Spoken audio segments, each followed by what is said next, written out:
Welcome to the NightWolf Show, WPFW 89.3 FM, part of the Pacifica Network. Each week, it is my pleasure to bring you compelling and important shows that address the issues and concerns of the indigenous people of the Americas.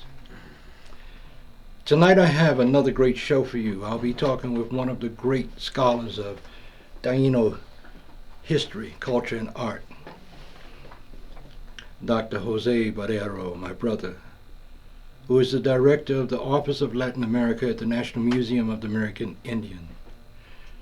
Today, Dr. Barreiro was host of a very important program at the museum. I was there because this is a topic that is very near and dear to my own heart. My grandmother, my father's mother, Sylvia Maria Robles Cruz, was Taino from Old San Juan, Boricua. It was a symposium that on Taino culture that brought together some of the world's most renowned scholars and his, and I might add, my people's history and culture. The symposium was titled Beyond Extinction, Consciousness of Taino and Caribbean Indigeneity. And it features speakers from multidisciplinary delegation of scholars on Taino and Caribbean indigenous themes who discuss the survival of Taino language, identity, and material culture in contemporary Caribbean consciousness. I have Dr. Barreiro and some of his colleagues here in the studio with us tonight.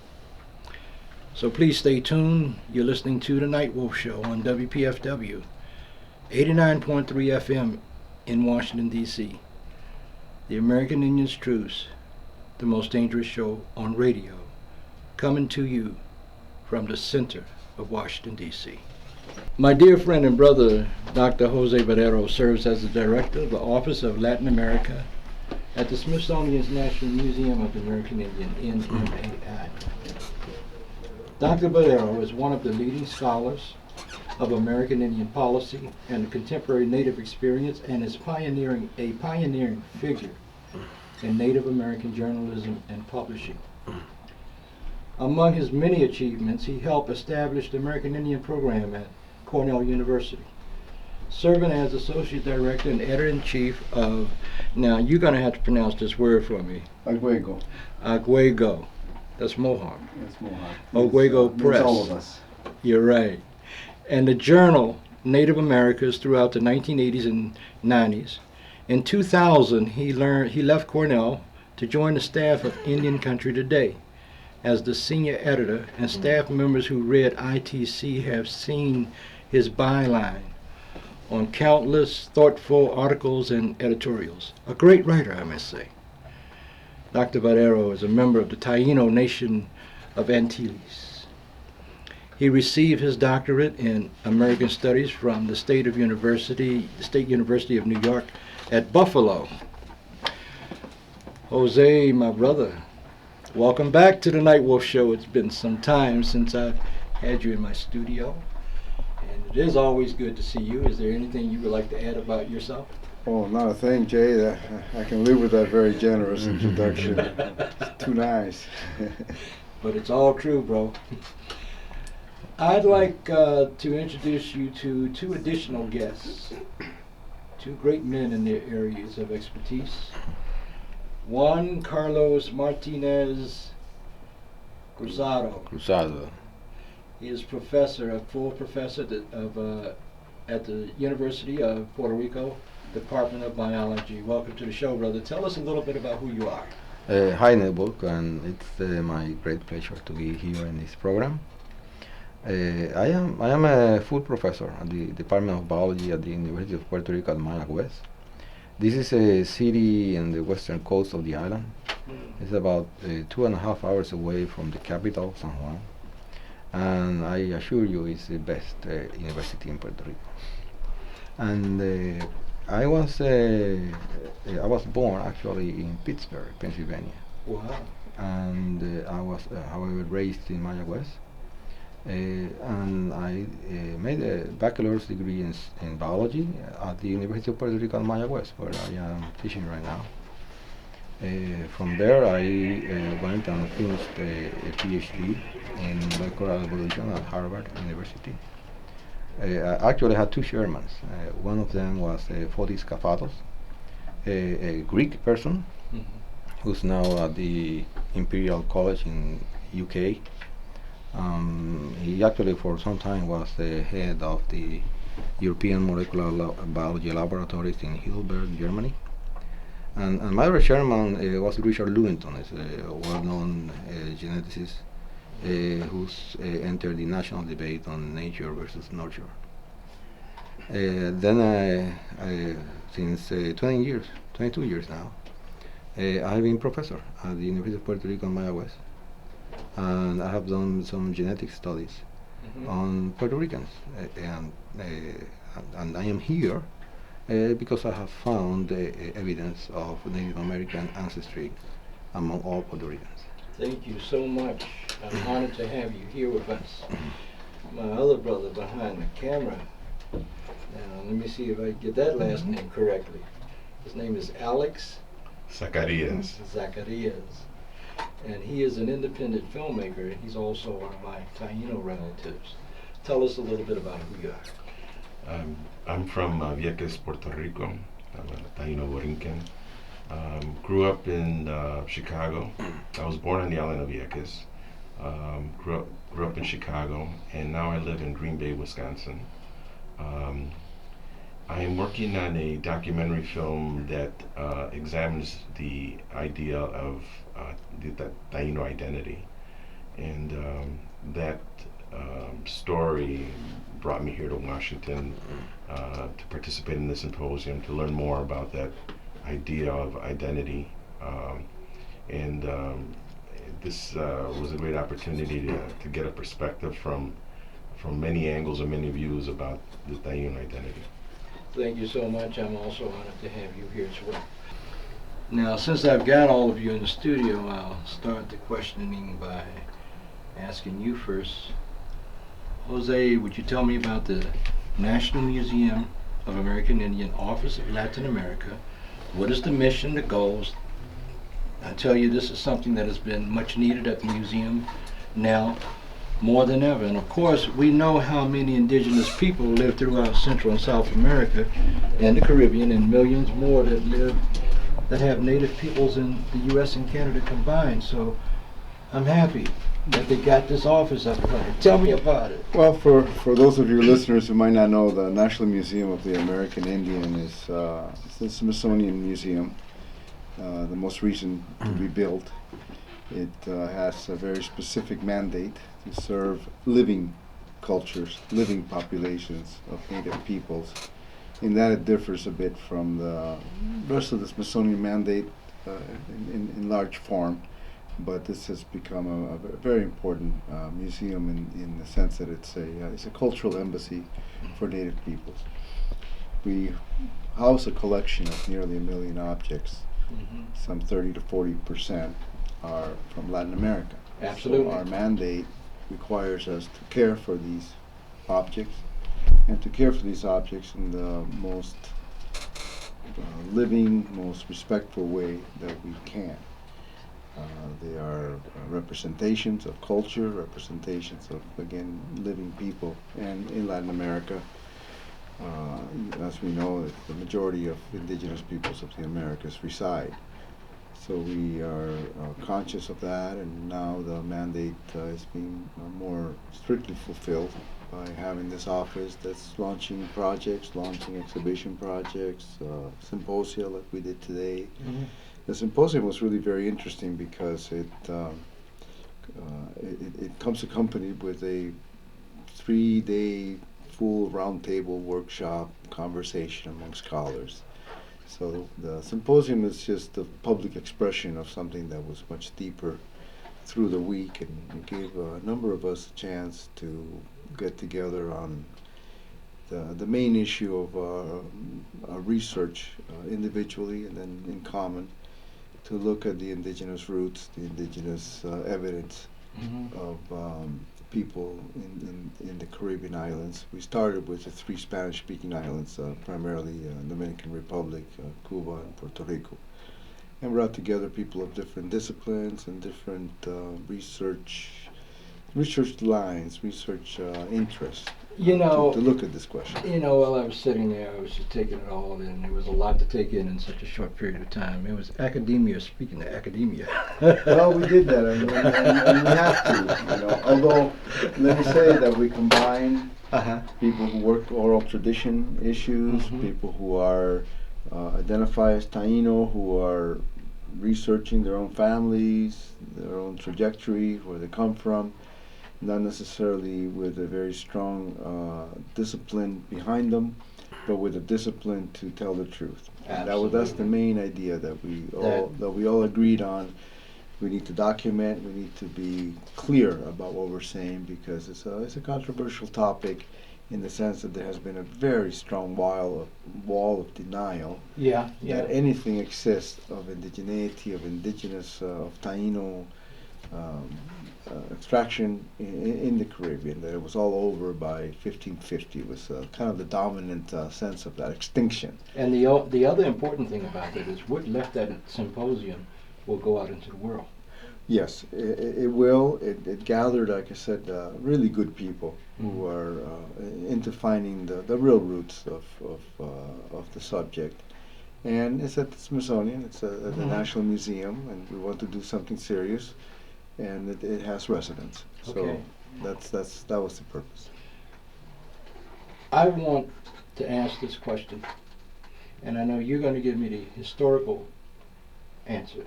And I'm going to ask you, my brother, Juan Carlos, to give us the biological genetic answer.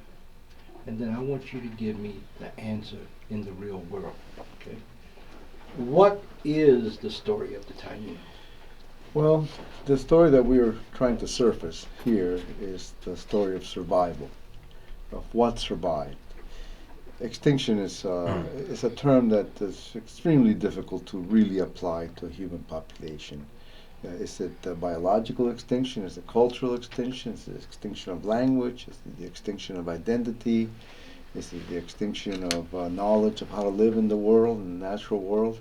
Well, if you look at each of those items, they all have substantial evidence of a continuity of practice, of knowledge, certainly of biological makeup.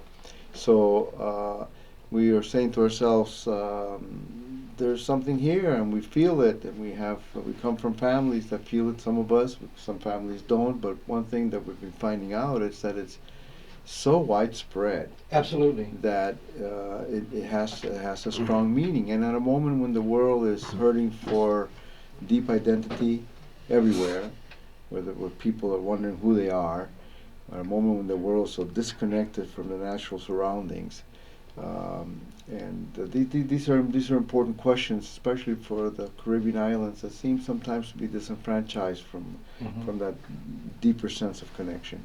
In our lab, we have worked a lot with mitochondrial DNA in the Puerto Rico population. The mitochondrial DNA is a part of the genetic material that each person has, and it has the peculiarity that it is inherited only from the mother. So when we study populations using mitochondrial DNA, we are really looking at women, and we are looking at their demographic history, at their migration, and we are being blind to the men's story. And for long years, I only worked with mitochondrial DNA because it's easier to work with, and I was surprised, really shocked, to find that 61% of Puerto Ricans have a mitochondrial DNA of Native American origin. Is that right? 61%, and many people still, colleagues of mine, when they learn that, they say, really? Yeah, just like me, right? And it's it actually was. I got to that conclusion using a sampling frame for survey research in Puerto Rico based on the census. It is systematically and randomly selected to be representative of the Puerto Rican population. So this is real. However, because we were looking only at the mitochondrial DNA, I was not ready to make other statements. More recently, we have a publication that actually is available internet free. It's a scientific journal. It's called Plus One, and it came out last January.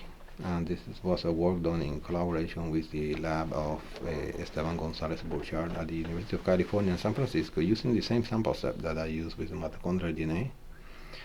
And what we found is that the average Puerto Rican has a 15% ancestry of Native American. That's average. And moreover, that percentage is pretty much constant throughout across the population. Is that right? Yes. So that actually means that in biological terms, the Native American ancestry was widespread throughout the island. Wow. And therefore, the biological point of view, of course, aspect, is not enough to reach conclusions in terms of whether Taínos got extinct or not, because this is really a matter of identity. But it certainly leaves the door open. It makes it likely that there was a continuity. I've been working on a documentary called The Lost Taino Tribe, which was a seed of an idea back in 2004. And since then, I've been searching for, as a documentary journalist, you want to sift through the facts and discover some of the truths that are out there, as how people feel it applies to them. And I was actually searching for my truth. I remember my grandmother telling me when I was very young, she says, it's good to be a proud Puerto Rican, but don't forget your roots. Like back then I was so young, I was just worried about eating some arepa and some yuca that she was making in the kitchen. So yeah, okay, Grandma. Yeah. But that idea, that seed was stuck in my mind, and more and more I've been meeting I started to meet people that identified as Taínos.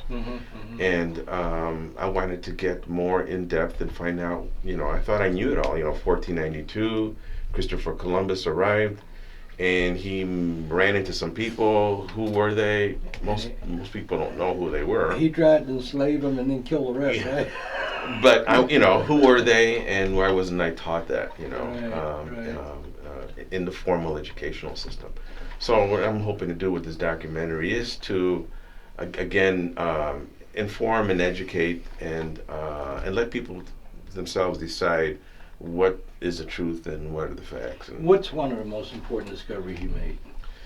That it's a very complex issue, because you're talking about the idea of self-identity and what does that mean in today's world, especially in a world where there's a lot of mestizaje, a lot of mixing of bloods, and I don't know if there's such a thing as a purebred anymore. And what does that mean, anyways? Or full blood. Or full blood. But more importantly, I think it's a cultural, social conscience effort of folks trying to find themselves, and what it takes to do that. So the way I decided to get into that information was just to follow a few characters in their discovery, and at the same time I'm discovering mine. All right, Jose, what happened to the Taino people after European contact? It has been said so much over the years that the Taino people are extinct. What do you have to say about this? I'd also like each of you and your colleagues to comment as well. Well, Taino were subjected to very substantial trauma right from the beginning. Of course, transfers of disease, of a new people with a very mercantile idea of the world, of commodity, commodifying nature, commodifying people, clashed against the people that were natural world people that still had a very substantial way of life that was spiritual, that was very adapted, very ecologically adapted to place, very successful agriculture, very successful medicinal plant use, very successful culture. not a perfect people by any means. That no one is. But a happy people. But a happy people by and large, and that's the reports that one gets from the early chronicles, and that's the sense one gets from probably the most nature-bound people of the islands, the Wahido, the Hibaro families up in the mountainous areas, more remote areas, are by and large very nice people, very accommodating, very generous people. So one gets a sense of what was there at that time. They were hit with war, with enslavement, with massive population movement into their territories, decapitation of the leadership, the destruction of the Cacicasco system. So this reverted back, the resistance or the sense of survival, what we know of it, goes back into the families through the women. So it's the women, whether they marry out to Spanish or African, they retain a substantial amount of daily culture, of language, of the use of plants, how to make the foods, how to make the shelter, how to make the clothing, such as it was, because clothing comes a little bit later into the Taino. But what was there was success. It was a successful society, and it collapsed. But that collapse does not imply the total destruction of population. Not only pockets, but as Dr. Martinez has been finding out, there seems to be more of a kind of a layering across quite a bit of the territory. So we're finding out through the new studies a bit more of what that looked like, what survives, how it survives, the importance of the women's lines to this survival. But one thing is certain, and we found that out through this workshop this week and all this evidence that people were bringing out, it's substantial. Absolutely. There's a big piece of it, and so reconstruction is not from scratch. There's revitalization going on, but it's not from scratch. It's just from good, deep bases that is there, and so we're seeing a really interesting phenomenon. And I hope, and I think it's very significant because other populations that perhaps suffered a bit later, some of the same patterns, are in the process of re-strengthening. So to see the Taino, the first people who greeted Columbus, come back in this way, I see an enthusiasm for it among many indigenous people. All right, and that goes to you, Dr. Martinez, because that evidence is, it's documented evidence. It's not just something somebody said. What happened? In 2 minutes. In 2 minutes. What happened? Well, there's clearly it's well known that there was a war. The war lasted for decades. And it was for a long time believed that it stopped in 1511. There was one war, the head Agüebana in Puerto Rico was killed, and that was it. And the Indians gave up. And now we know, because of historical documentation that have opened up in the last few years, actually. Now it's known that the war lasted for decades. And also that the Taínos will make treaties with the Caribs, go to the Lesser Antilles, and from there carry out attacks on Puerto Rico. It is also known that the Caribs, identified as Caribs, lived and are still present, in fact, in the Dominica. But they were free, and they were a very powerful group, even well into the 17th century. Wow. So there are a lot of reasons to believe that even the Taino groups that may have lived the island may have, once the island was pacified and the exploitation of gold was reduced, they could come back to their island and repopulate. Alex, what happened to the people? Well, I think what's going on right now is, there was this colonial mentality that was put on us, and we're basically decolonizing ourselves in many ways, and we're still trying to shake that off. We were imposed upon with a set of ideas and a system that we've been playing along with, if you will. But there seems to be a deeper calling that's going out there. You see that in a lot of other indigenous groups. There's a high suicide rate with the young, And I think that's a bad symptom that's out there, and I think it has to do a lot with this idea of your identity. So Generational trauma. generational trauma, and I have a website for the documentary, social website, and a lot of them are just young, the next generation, if you will, that are trying to grasp. They want to learn more. They're hungry. They're starving to know about their indigenous roots. How do we find that website? It's www.losttainotribe.com. Okay. Jose, I was reading some of the documents that were sent to me in advance of the show, and I was struck by several questions. I'd like to pose those questions to you. What are the Taino people's gifts, tangible, intangible, and in national psyches? What are its complexities? Well, the gifts are many. We see it in the foods. We see it in the medicines, the agriculture generally, the yuca, the manioc, Baracutey. It's the Taino main deity.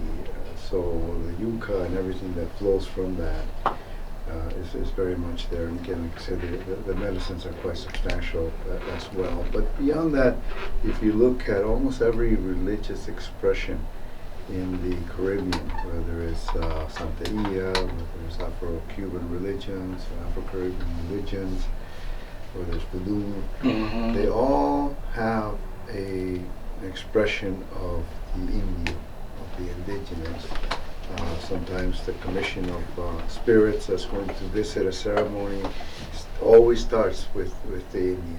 So in the psyche is there, in the names of the islands. Cuba, the Spanish tried to rename it Juana, Fernandina, it remains Cuba. Like I tell Cubans, when you say you're a Cuban, you're speaking Taino. The other two islands, the names change, but Haiti, of course, still has a Taino name.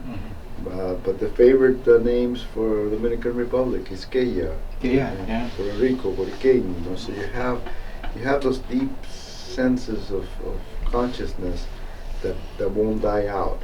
So it's still there in the ether of the place, in the place names throughout the whole island, in the names of flora and fauna. That's the language. The Spanish language of the Caribbean is embedded with hundreds of Taino terms. And in fact, I always like to tell people, and I certainly notice it myself, these are the words in our Spanish Caribbean that make us feel most at home, most Cubano, most Boricua, most Kiskeya. It's the unconscious keeping of the culture. Yeah. Okay. Yeah. You want to comment on that, Doctor? Well, I can say in terms of biological aspect of it, well, they are left of their genes. And that is something definitely the subject of our studies for the next couple of years. We are now working on something we are calling the Puerto Rican Taino Genome Project, in which we are reconstructing the Puerto Rican Taino genome so that we can actually look at Puerto Rican Taino variants that will tell us more about their evolutionary history and their demographic history, and what variants may have a selective advantage in Puerto Rico. Well, I'm glad he's smiling because I'm sure he has a lot of his colleagues within his field that don't quite agree with him. That's the challenge, I think, with academia today. I'm in the process of doing this film. You have the dogma professionals saying, well, we know what it is. But there are other intellectuals that are reclaiming their indigenous roots. So it's kind of nice to hear and actually see them out and promoting the idea of reclaiming your Taino identity. But when you say Daca Taino, or Yo soy Taino, or I am Taino, it's very political. They want a casino. So that's the only motivation that they're, and unfortunately that's the challenge of this idea of reclaiming your indigenous roots is you got to go through all this stuff. All this extra stuff hanging on that, you know. The power of media. Mm. You know, you see that. You see that. You know, it's like you still see the bad guys, cowboys and Indians. I mean, you know, it's And still and aliens now. and the aliens. You know, they may be from Yekis. I don't know. But you know, media has a lot to do with disseminating this information, and I think it's going to be a combination of all these systems, and you know, to be able to get the word out. There's the identity that kind of floats in the ether, but you know what we've been studying and what we've been hearing about this week is very substantially rooted. It's people who really do have, in the countryside of all three of these countries, especially also in the cities, serious information through their mothers and fathers and grandparents about what they had and they didn't have and who they are. And so concentrating on that, we see that there's a lot of ground in it, and it will result in something. Is that your final word, or you want to say something else real quick? The only thing I would say is that we have people from Cuba: Alejandro Hartmann, Juan Manuel Delgado, Jorge Esteves, Roberto Borrero, and Gladys Tavares Maria came together with the three of us as well. An and incredible- that was a tremendous group. An incredible forum. I can say that in this week I learned a lot Mm. from listening to Glenis, she's from the Dominican Republic, Mhm. and to my old friend Juan Manuel Delgado, who's actually the person who first made me aware of what my data meant. Mhm, mhm.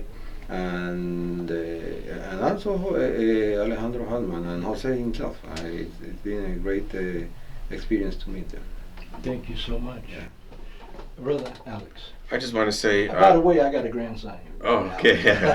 He must be a good kid. He is, yes. I just want to say that for your indigenous listeners, I want to thank them for their support, because quite frankly, they never question the identity of the Tainos. They just, like yourself, you know, you allow us into your home.